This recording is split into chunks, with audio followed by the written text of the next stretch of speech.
Assalamualaikum warahmatullahi wabarakatuh. Nama saya Muhammad Aliansyah dari 11 Teknik Pemesinan 1.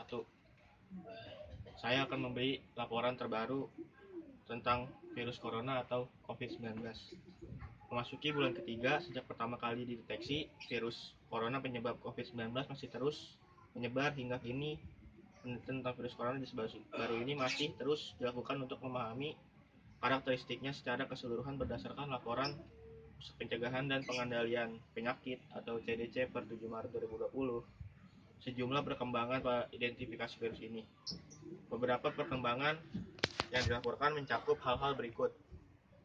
Data epidemiologi baru penyebaran virus di antara orang yang tidak menunjukkan gejala. Laporan terkini isolasi COVID-19 pada tinjau aksesibilitas terapi. Obat yang tengah diinvestigasi sebagai pengobatan pedoman sepsis yang bertahan bagi anak-anak. 10 negara dan wilayah ini ditetapkan status darurat periode inkubasi dan gejala melansir laman resmi CDC. Di antara laporan yang mendeskripsikan presentasi klinis dari pasien yang terkonfirmasi COVID-19. Kebanyakan terbatas pada pasien dengan pneumonia. Periode inkubasi diperkirakan selama 4 hari dengan jarak interkuartil 2 hingga 7 hari. Namun beberapa penelitian memperkirakan jarak yang lebih besar dalam periode inkubasi, terutama berdasarkan virus corona sebelumnya seperti MERS-CoV dan SARS-CoV. Berdasarkan kasus-kasus virus corona sebelumnya, periode inkubasi dapat berkisar dari 2 hari hingga 14 hari.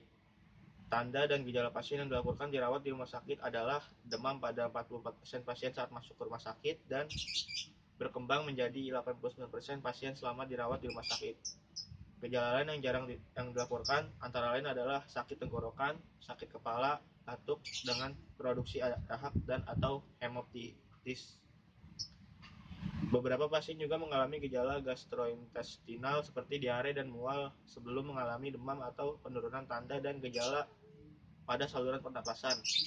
Demam yang dialami oleh pasien COVID-19 juga belum dapat dipahami sepenuhnya. Ada pasien yang dilaporkan mengalami demam dalam waktu lama, sementara yang lain mengalami demam yang bersifat intermiten. Selain itu, sejumlah laporan menjelaskan identifikasi infeksi tanpa gejala atau subklinis berdasarkan deteksi virus dari spesimen pusat tenggorokan pada pasien yang terkonfirmasi positif.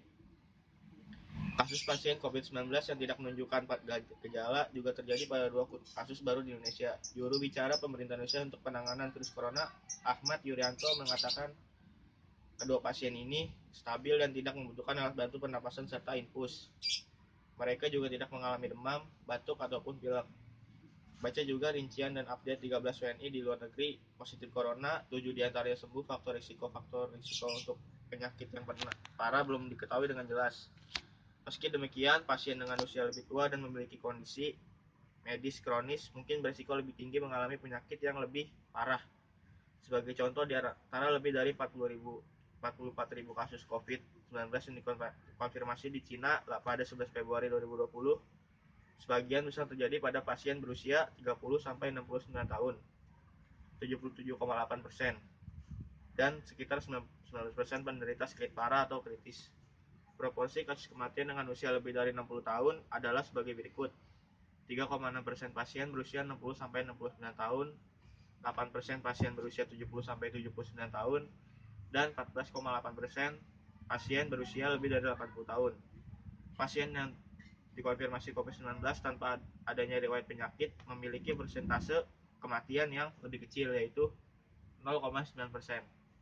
Hingga kini penelitian masih terus dilakukan untuk memperoleh fakta-fakta secara menyeluruh dan jelas terkait dengan virus ini. Sekian, terima kasih.